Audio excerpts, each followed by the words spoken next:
Welcome to Mylan Advisors. This is our innovation and leadership show. Today we have Jonathan Cutrell. He's the Director of Technology at Whiteboard. That's nothing that I did on my own necessarily. This is something that, I credit the listeners. I credit a lot of luck. I credit a lot of being in the right place at the right time. But I also credit, getting in this room that I'm in right now, standing in front of the mic that I'm standing in front of. This is another episode of our innovation and leadership series where we interview pro athletes, world-class musicians, CEOs, Hollywood filmmakers, and a wide variety of other high achievers. Before we get rolling, I want to invite you to get involved with Child Rescue, the charity our founders started. To learn more about them, just come to our website, icollective.co, and check on the Child Rescue tab on our menu. Also, I want to talk to you about one of our show's sponsors. I met these guys back on episode 6. CEO Zach Smith was telling me all about starting a skateboard company and how much he hated doing the bookkeeping for a skateboard shop, and how he really got led to start this business, Bookly, that's a hybrid combining bookkeeping software and human services. And I'll tell you why I let him become a sponsor. It's because I use their service now. I don't love paying $50 an hour for bookkeepers to do stuff that I know software could do way, way cheaper. But I don't love bookkeeping at all. So I want a real live human who knows what they're talking about to help me with the stuff I don't understand. Probably the straw that broke the camel's back for me, though, the thing that put me over the top was that they could do my taxes and payroll also. So totally suggest checking them out. Go to their website, bookly.co, and check out their flat rates. I've been super happy with them. So now on to today's episode. Jonathan, thanks for making time. Thank you so much for having me, sir. So for everybody who doesn't know what Whiteboard is, why don't we start there and then talk about your podcast and some of the other interesting things you do? Whiteboard is a digital firm. We build digital products. We build digital solutions. Really what that ends up being is software of various types. Typically, it's going to be web applications, websites, marketing sites. We also do native applications. A typical software development firm in many ways, except for a few really key important ones to us. And that is that we partner with purposeful ventures. And there's a long list of descriptions that we can't really totally cover in today's show. But yeah, we partner with these purposeful ventures in order to do a little bit more than just maximizing a market share. Typically, there's some kind of larger vision at play, and we do the digital strategy effectively to partner with these kinds of initiatives.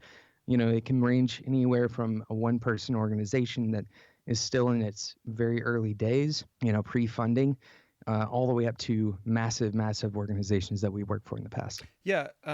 So for starters, you guys make some pretty gorgeous websites. Like, I love this Last Mile Health, where just right off the bat it says, "We save lives in the world's most remote communities." Like, it's just so. It's true. They really do. It's the truth. So A, sounds like a great client, somebody who's making the world better. But B, I just, in the world of cluttered websites, so just from a, art school dropout point of view, from me, I think you guys have great design. And that's one of the things that I'd love to talk about is the role of design and creativity in innovation today. Before we talk about that, though, tell everybody about your podcast. You guys have done 190 episodes or something? Actually, we are around the 375 episode mark. Oh, wow. And quite a few episodes.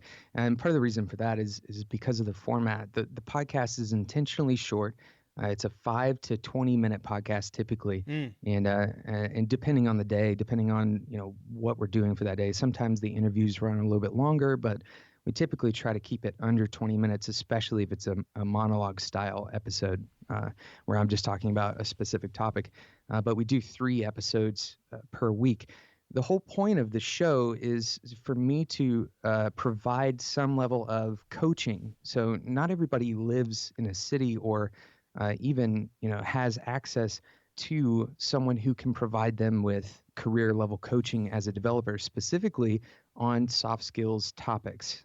Things like, how should I really format my resume so that a company like Whiteboard or another firm or agency or startup or major tech product company, how should I craft my resume? How should I go about deciding what programming language to learn?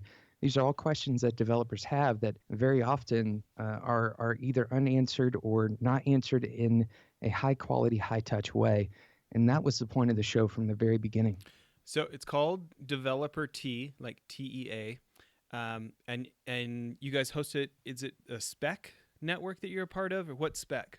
Spec is the podcast network. Actually, so what happened was I started my podcast on January 5th of 2015, and another podcast started on January 5th, 2015. Surprisingly, it's kind of a weird thing. We didn't coordinate. We didn't plan this.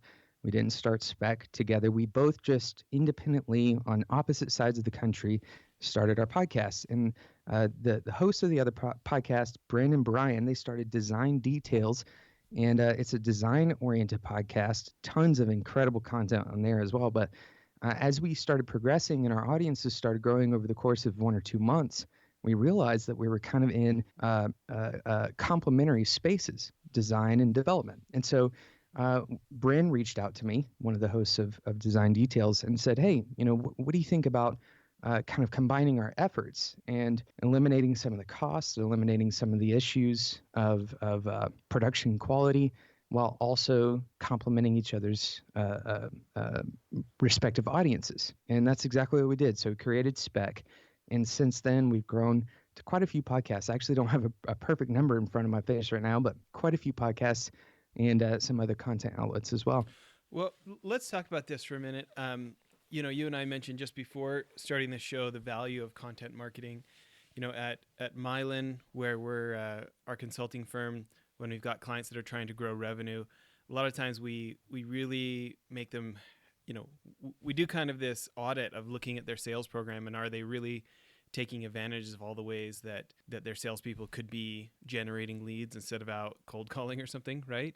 Mm-hmm. And so Yep. Mm-hmm. some of our clients pay us to help them build their own podcast, and whether it's offering white papers or offering something in the podcast to generate leads and like genuinely offer something of value as a way to start a relationship with a potential client. I'm guessing with as much as you've done, it has to be great for your career or business. Or tell me some of the benefits you've seen from running your own podcast, especially with as many shows as you've done.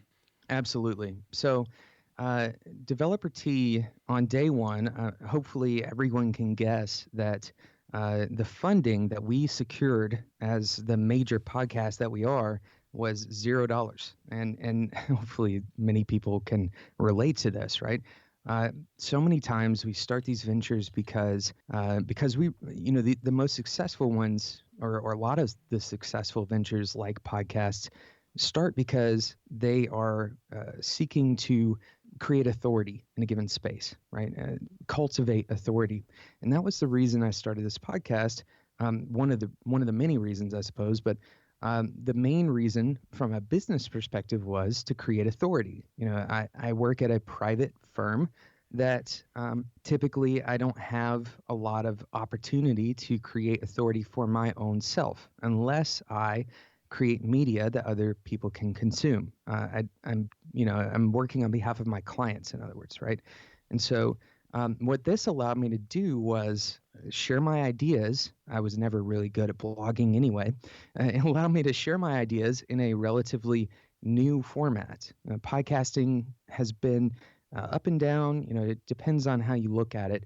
For this specific niche, short podcasts have not really been a major delivery mechanism, at least until more recently. Specifically, a development-oriented short podcast. There's maybe 2 or 3 of those, right? So I created this niche, and it allowed me to develop authority, which now, pretty much anywhere I go, especially if I go to developer conferences, if I find a developer, there's like a 50-50 chance that they've at least heard of Developer T, and maybe another 10% chance that they have listened to 1 or more episodes, those are gut estimates, but they're also pretty compelling. So now when I have a conversation with them, they have a reasonable expectation of, my level of understanding for what they're talking about. So it creates a good connection point. There's also some really compelling numbers that it's generated for me, right? Numbers speak very loudly. So we've had over 6 million listens, for example. That's great, man. It's a huge number for me, and that's nothing that I did on my own necessarily. This is something that, I credit the listeners. I credit a lot of luck. I credit a lot of being in the right place at the right time. But I also credit, getting in this room that I'm in right now, standing in front of the mic that I'm standing in front of, and continuing to produce content, no matter what. It's a constant. I will always have content going out. This is something that I believe very strongly in. Have you seen the movie The Founder? No, It's a who's in great that one? movie. This is I believe it's Michael Keaton, and he's playing the role of Ray Kroc, the Oh, the the new man one. who, yes, No, I haven't seen it yet, but I want to. really great movie. So at the end of this movie, really the theme of the movie, I don't want to give anything away. The theme of the movie is persistence, right? And constantly going back and doing things that work, the things that have value. And that's really what this podcast has been for me. So it's created opportunity there. It, of course, has created direct revenue on the podcast as well because we have sponsorships, right? The higher the listenership, then the higher the sponsorship value goes. So it's a huge opportunity. Highly recommend that people who are, even tangentially interested in creating a podcast, it is still a wide open space, still plenty of room on the iTunes charts for you to go and kind of experiment with that content format. Well, and I just want to talk about how big a deal 6 million listens is. When you look at numbers on a YouTube or something, right? I mean, from a perspective of like a marketing company, for instance, like one of our Mylan clients is an advertising agency for big tech companies in Silicon Valley, right? And Mm-hmm. they pay 10 times as much per 1,000 views or per 1,000 listens on a podcast as they do on a Mm-hmm. YouTube video, saying Absolutely. that their clients feel that a podcast listen is worth 10 times as much as a YouTube view, which makes sense when you think about the length of time engagement and the length of loyalty where people start listening over and over, right? Right. And Exactly. you get Yeah. to we get we get comments from people or emails from people that they they talk to me about stuff that I haven't talked to them about. They've just been listening on the show about. Yeah. um Absolutely. anyways, so listen, let's talk about design thinking. And you're a pilot, you're a podcaster, you're a developer, you're a designer, you're a musician. We're going to make a career out of music. You and I are both pretty interested in IDEO's form of innovation that now a lot of people have contributed to the world of design thinking. But can you talk for a minute on why you feel like it's a benefit to be bringing ideas from other realms into what you do? Yeah, absolutely. So I read an interesting article recently, and it was about the concept of intelligence. And when I say the word intelligence, we all have kind of a different conception of what that means. A lot of people will immediately start thinking about artificial intelligence and the pending doom around the corner. But a lot of us will also think about mathematical concepts, right? Or let me use the correct term, mathematic concepts. Some of us will think about science. Some of us will think about art. Some of us will think about children as they grow up and they become more intelligent or self-aware beings. Some of us think about all different types of things, about learning multiple languages. But ultimately, this is not a term that has one very specific meaning, right? So, what this leads to is when we say intelligence, and specifically when we refer to it in the context of computing intelligence or our collective intelligence, the human intelligence, we're talking about something that includes a large variety, a cross section of multiple different spaces, multiple different things that we can kind of interface with the world, right? Our intelligence is really the way that we can interface with the world around us and with the people around us and other entities around us. So what this means, essentially, I say all that to say, when we talk about becoming smart about something, when we talk about developing expertise about a given subject, really we're talking about developing expertise in general, right? Think about this for a second. There's an article recently about Elon Musk that talks about how he is a super learner, effectively. And the reason he's a super learner, they posit this idea, is that he reads 2 books a day, or at least at one point he did, in some fable about Elon Musk. And the concept is, he's gaining all of these different ways of thinking, different perspectives, different systems to apply. And he's taking these systems and he's applying to one company until it works. And then he takes the things that work from that company and he applies them to the next company. And every time he applies them to a new company, he's learning more and more. So the concept of having siloed knowledge about one thing and then moving to another silo really doesn't apply at all to our intelligence, right? It doesn't apply at all to our knowledge. Really what we're doing is we're multiplying. When we have a second language, for example, as a software developer, when I learn a second programming language, I learn more about the first language by learning the second language. This is what I like to call skill stacking. When you learn a second language, you can compare, especially if they're particularly different. You can compare how one does a particular thing, and then you can compare that to the first one. You're going to get a lot more value out of that second language than if you only were learning the first. And the same is true all the way at that scale. So let's relate that back to the podcast for a minute. Sure. I think of different friends I have in tech, and there's certainly like a subculture and a personality type that's often more attracted to that type of thinking and that type of work, and soft skills is not typically high up on the list there. So yeah. Why don't you talk for a second about like the value of coaching and the value of one-on-one human relationship, especially in a world that can be very, rules-based, math-based, task-oriented?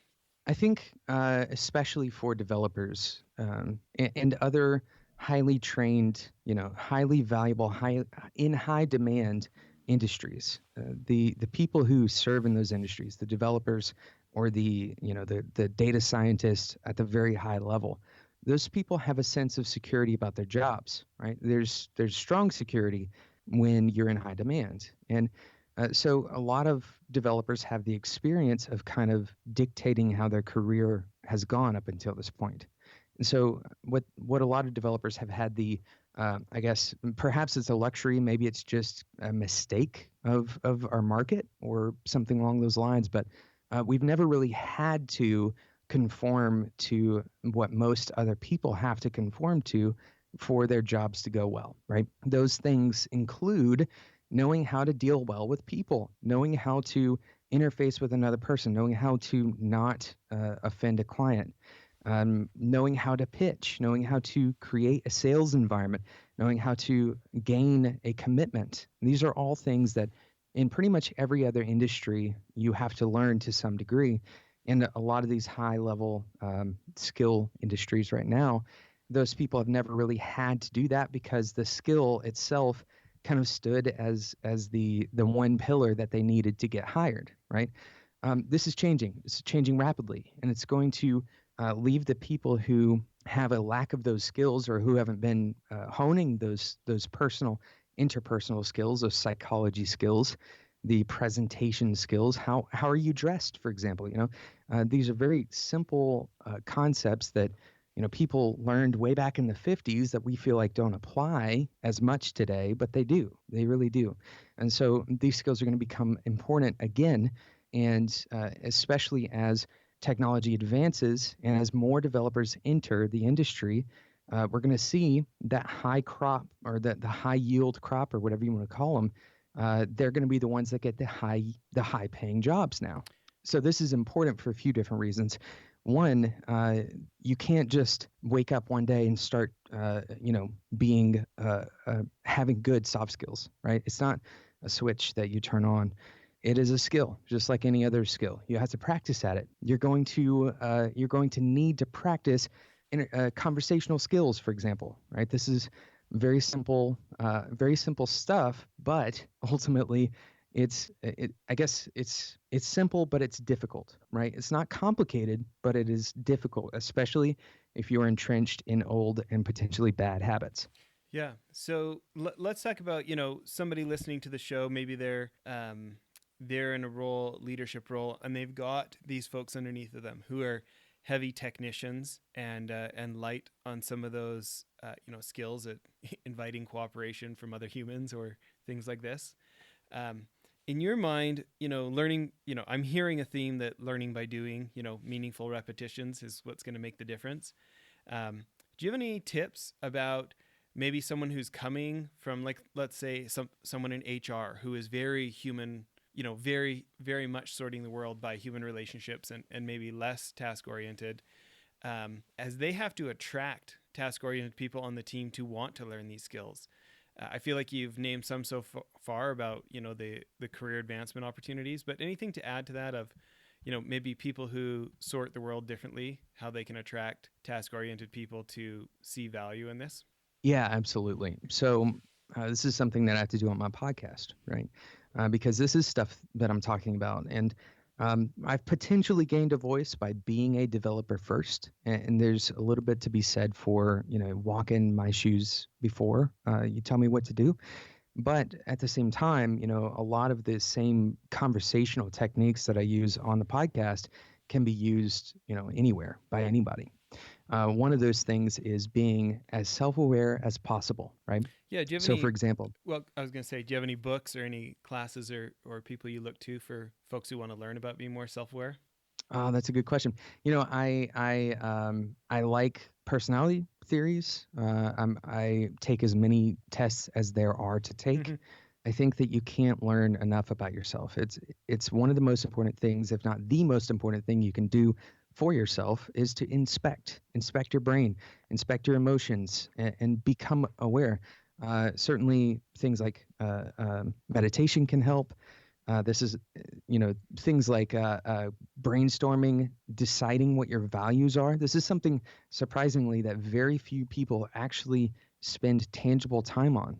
Do you know your own values? Have you written them down? Do you know what you want your life to look like? Do you know what your ideal day looks like, or what your ideal week looks like? Have you taken the time to decide, what you would like for other people to think about you? These are all things that very often go completely underserved. Have you read this book, the Harvard professor Clayton Christensen, the guy who wrote Innovator's Dilemma and some of those famous books? Have you read his book, How Will You Measure Your Life? No, but I really should. Yeah, so good. In fact, I think this is a good place to end for part one. Please tune into our next episode. We're going to be hearing more about Jonathan and how design thinking, innovation are going to be shaping the future, and his opinions on what the future of web apps and websites is going to be, and some other interesting topics. So please tune back in. We're going to cut off part one of the interview there in the interest of time. We've had feedback that people would rather have 20 to 30 minute episodes, so we're going to break the interviews in half. Please check back tomorrow for part two of the interview. And as always, come to icollective.co for show notes and to learn more about child rescue